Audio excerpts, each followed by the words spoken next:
go ahead and get started. My name is Barton Morse. I'm teaching potatoes in a pot, and it's kind of a fun thing.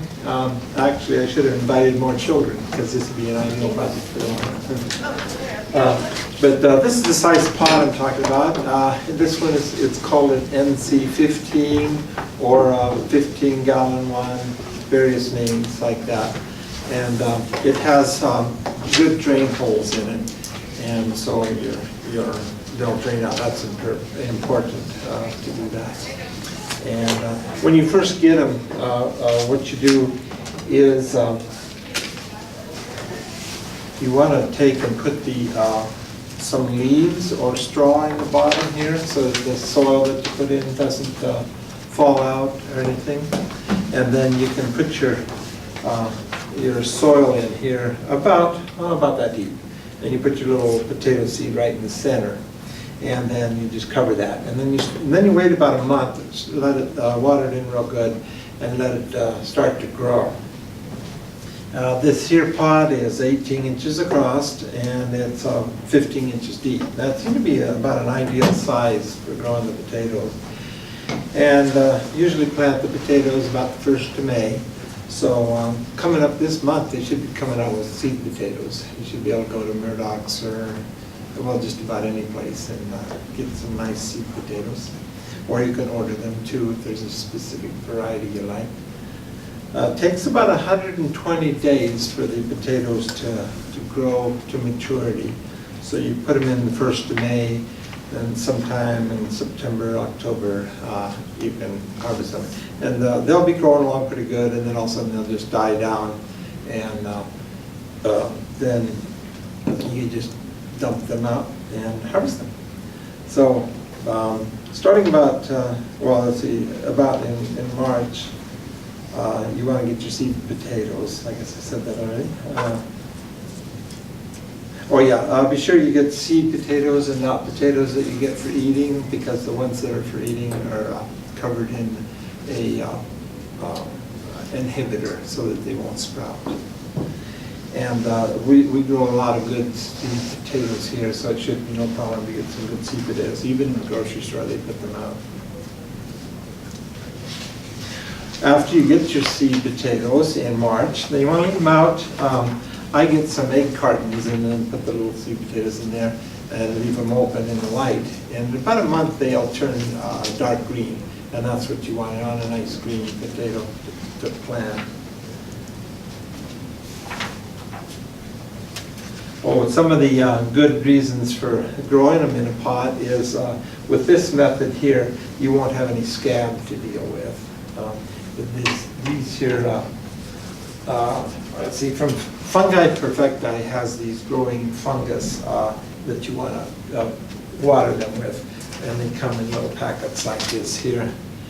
And they have the different types of mycorrhizal fungi in them, and they have the bacteria, beneficial bacteria, especially in this one here. Then the formula that I have makes them a little bit on the acidic side, and that also helps with them.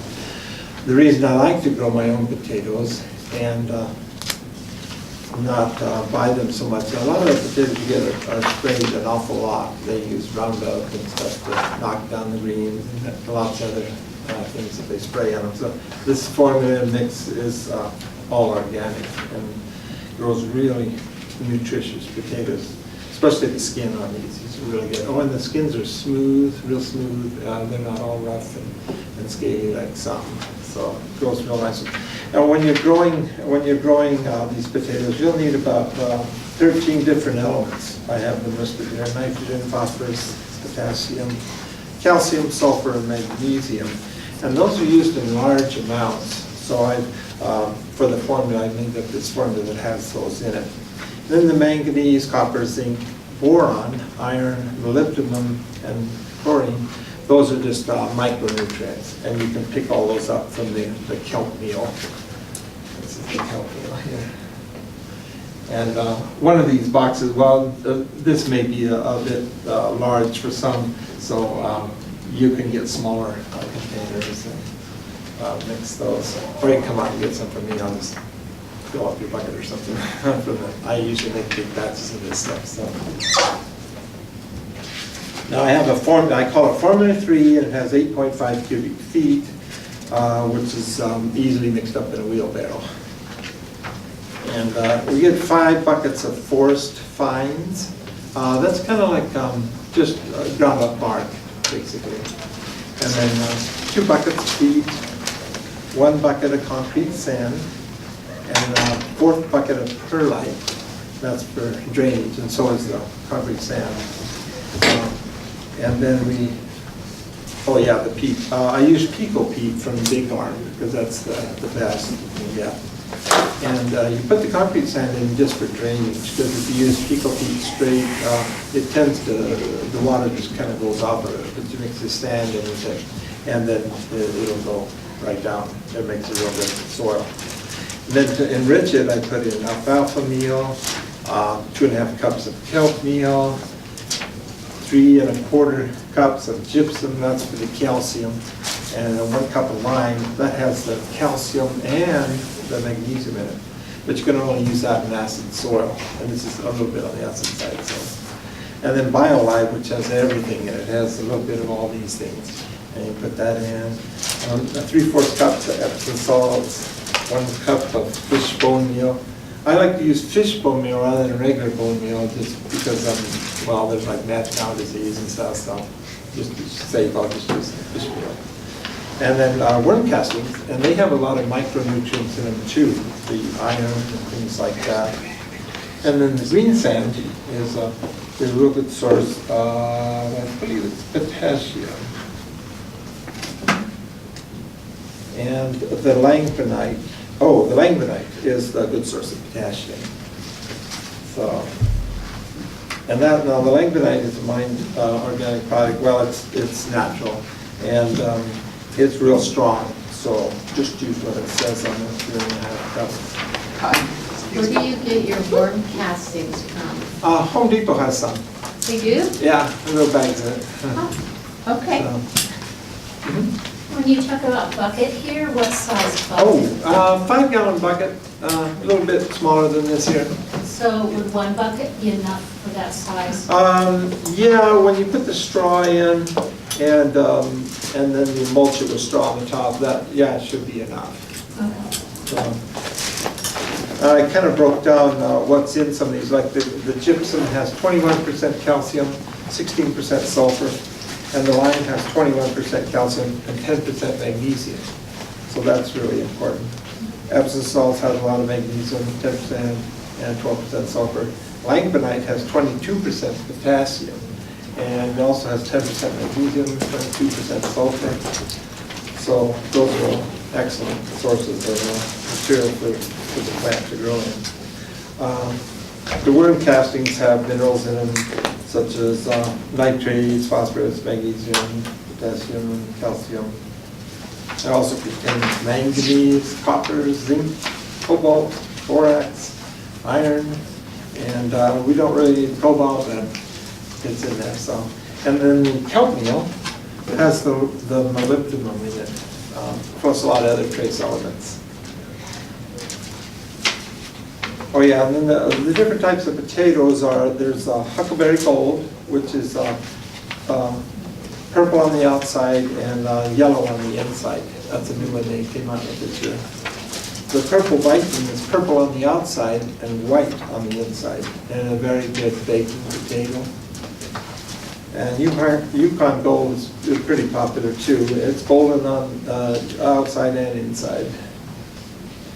May 1st is planting day, and you can plant as late as June 10th. You'll need 120 to 130 days for the potatoes to grow. I fill the pot up with the leaves on the bottom then, and then put the potatoes in the bottom. Oh yes, and then by the fall, those leaves on the bottom, they'll probably have worms in them, and they'll be composting down. So you can just put that back in the garden, and it'll be just great. Oh yeah, usually I just take one seed right in the center of these, because they'll just fill this whole thing up, believe it or not. Big green leaves and all that.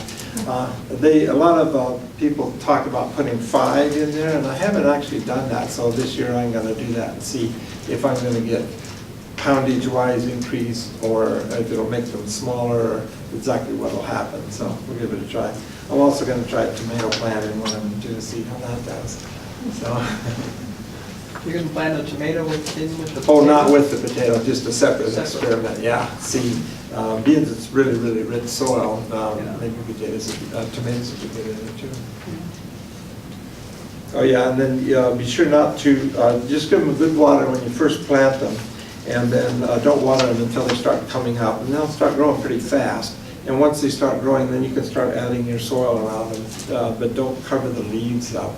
Just kind of put it around them with the leaves sticking out as they grow. And then once they get to above the pot, then you can put as much soil as you want in them. And sometimes I'll put a little bit of straw on the top just to keep the weeds down, but usually there's not hardly any weeds because it's homemade soil. And also, I was going to say, well, oh yeah, the potato plant itself will just shade them out. So. Yeah, oh, and then you want to water them with this, this is called ecto and endo mycorrhizal. It has 13 beneficial bacteria, and what it does is it forms a protective sheath around the outside of the roots, and then the ecto part of it goes around the roots. Let's see, the ecto goes around the roots and the endo goes inside the roots, protecting them from various diseases and scab and things like that. And where do you get that at? This one I got from Fungi Perfecti, and you can also get it at Box of Rain here in town. Oh, yeah. Okay. And Box of Rain sells this one here, which I really like. It's the Oregon one, and it has all the bacteria and all the fungi and everything in it. So it's a good mix, and you just put a tablespoon in a gallon of water and just water your plants with it. And it lasts for quite a while. It's kind of expensive, about $30 for one of these, but it'll last a long, long time. Each one of these is just a serving one. They're $5 a piece, but you can it's only for 1 gallon, and this is like for 10 gallons or something. Where is this Box of Rain? Box of Rain, it's on Meridian right now, North Meridian. And you'll see it on the right, let's see, what is it by? It's not really by anything, but North Meridian, you'll see it on the right.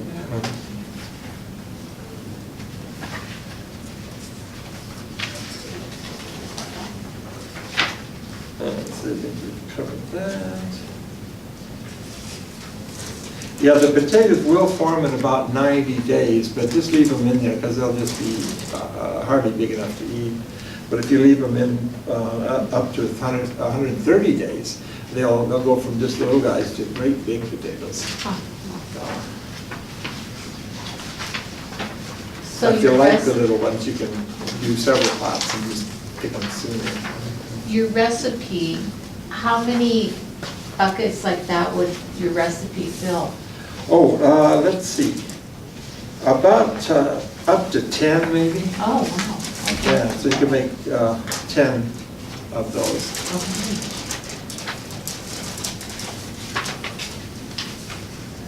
So, do you have any other questions? On the last page, it says like how many pounds of potatoes are produced. Is that like per pot or like? Yes, Okay. where it says it's 4 pounds up to 7 pounds, that's per pot. Okay. And so that's why I'm thinking, if I put in 5 seeds, is that going Yeah, how to many produce? is it Is that gonna going to produce big ones or lots of little small ones? And is it going to increase the weight or not? So that'll be what I'll be doing this year with the experiment. Would you recommend cloth pots? Yeah, cloth pots are fine. They Sure. work the same way? Yeah, they work the same thing. It's about this size is which one. If you get them too much smaller, they just are a pain to water because you'd have to water them twice a day and all that. These here, you can get by if you water it real good about every 2 to 3 days, even in super hot weather. they should be fine. And I live in an apartment, so all I've got is my balcony, Okay, and it doesn't get sun the whole day because of the way Okay. it faces. Would that still be do you get 6 hours of sun? direct sun? No. Well, or just some sun? Hmm. Maybe. Okay, well, what I think, beans that they are from a bulb and they're growing tubers like that, they should be okay. I know like tulips and things like that, which are from bulbs, they come up in real deep shade and they're fine. So what about temperature? Temperature, it should be above 50, 60 degrees before you plant them. So May 1st, if it's not? Yeah, May If 1st. it's not 50? Yeah, well, if it's cold, damp, and rainy, you could probably hold off until it gets a little warmer. Okay. Like if you get some nice days coming, just wait. Because the cooler it is, the more chance you might pick up something, or they might rot or something like Okay. that. I put mine in the 27th of April last year, and every single one of them came up, so they were fine. How do you store them over the winter? They don't usually last that long. Okay. I eat mine up by October, Oh, so wow. I had 20 pots. So- Wow, So I'm okay. gonna grow 60 pots this year and see if I can keep them. Usually I keep them in a cool room in a cardboard box, they're just fine. And they, probably about March or April, they'll start sprouting pretty good. Yeah. But then it's time to plant it again anyway, so. Can you use the potatoes from last year that you haven't eaten? Yeah, as long as they're not too wrinkly, if they're just wrinkled to nothing. then, Right. But if they're still good and don't have too big of sprouts, if they do, just break those up and you can eat those, sure. I put the whole potato in. Yes. Huh. Yeah, well, you don't want too many eyes on it, so you want to do the thing, I think they call it chipping, and you take the potato and you take the eyes out, except for a few on the top. Oh, And then that will prevent them from having lots and lots. right, okay. Where do you find those buckets? Oh, I got these at Box of Rain, Oh. and it's the cheapest too, I mean, they're cheaper than, ordering them. The time you pay shipping and all that, it's just as cheap to get them there. Have you attempted potatoes other besides doing them in the pot, like a potato condo or? I've done potatoes in the field, I've done rose them, I've thrown them in just pure leaves and stuff like that. I've had the best luck in these, so most poundage and easiest care, so. So your other products, do you get all those at Box of Rain? Yeah, I got all these at Box of Rain. These here I ordered from Fungi Perfect Guy, and he's quite the guy. This Paul is, he's really into mushrooms. I mean, he tells about how he's saving bees and everything else, and Huh. so, I mean, it's really, really good for you if you use that, these different ones here. Okay, I got the 3 different ones they had just to see which one. This is for seeds, if you just planted seeds. This one is for vegetables. And this one has B1 in it, plus the bacteria fungi. And they're all supposed to be beneficial, helpful. And they did. I mean, when I took these and started my seeds in them, the seeds grew faster and bigger and healthier. And it was just a good way to go. Do you find the seed potatoes at Box of Rain too? No, he didn't have those. I go to Murdoch's or Super One, they have them there. at And Hoover's. Super One? Super One, You said Super One? yes, Oh, okay. yeah, they have them there. And try not to pay over $1 a piece, you can pay up to $5 or $10 a pound for them, so you know, be Right. careful where you get them. I mean, that's fine if you want, but you can get them a lot cheaper. $1 a pound is a good rate, so. Do you cut your seed potatoes up, get a different eye and freeze your I bucket? try to buy small potatoes, then I can just put them right in. Makes it a lot easier.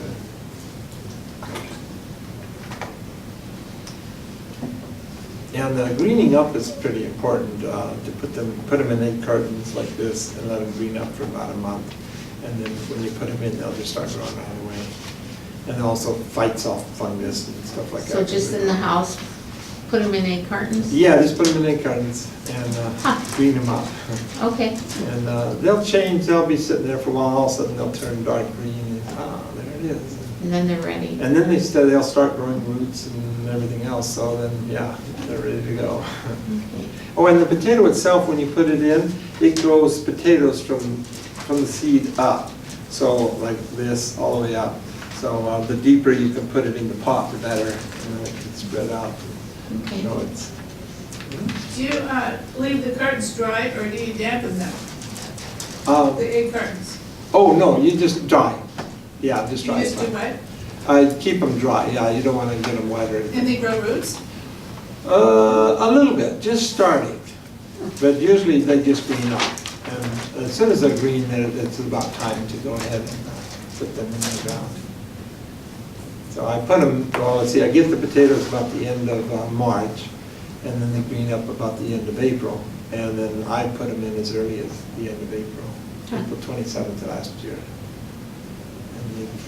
And they grew in. And then I dumped some out at 90 days to see what I got, and I didn't have anything. They were just smaller than small potatoes, so I waited. And then about 120 to 130 days, all of a sudden, great big potatoes. And especially the purple Viking, they'll get quite large. And there was lots of those russets, big long russets. And now the red potatoes, they had a tendency to stay small, but lots of them, maybe 30, 40 of them. And the Yukon Gold, there's only like 6, but they're all pretty big. Right. So, could you put different varieties in the same pot, like 2 or 3 varieties? Yeah, you could do that. That should be no problem. That's a good point, maybe I'll try that too. Because I just wanted to see basically what 5 in a pot would do instead of just 1.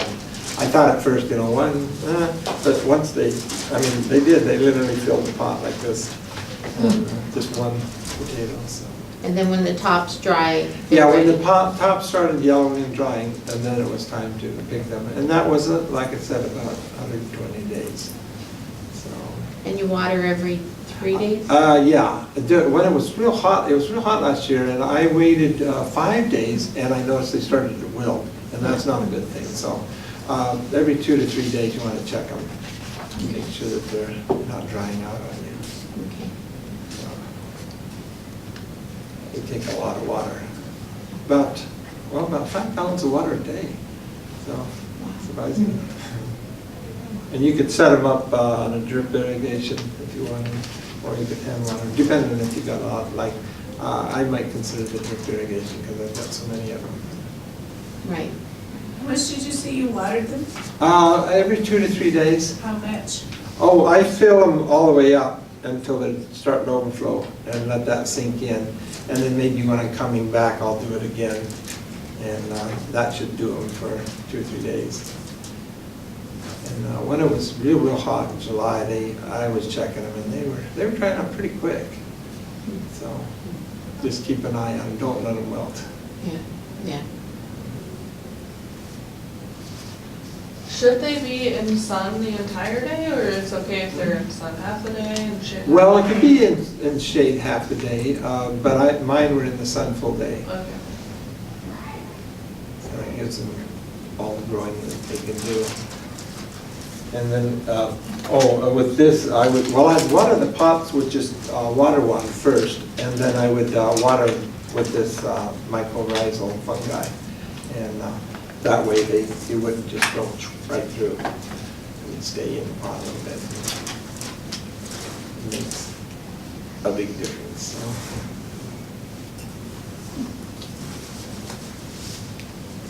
Yeah, these pots run about $10 a piece.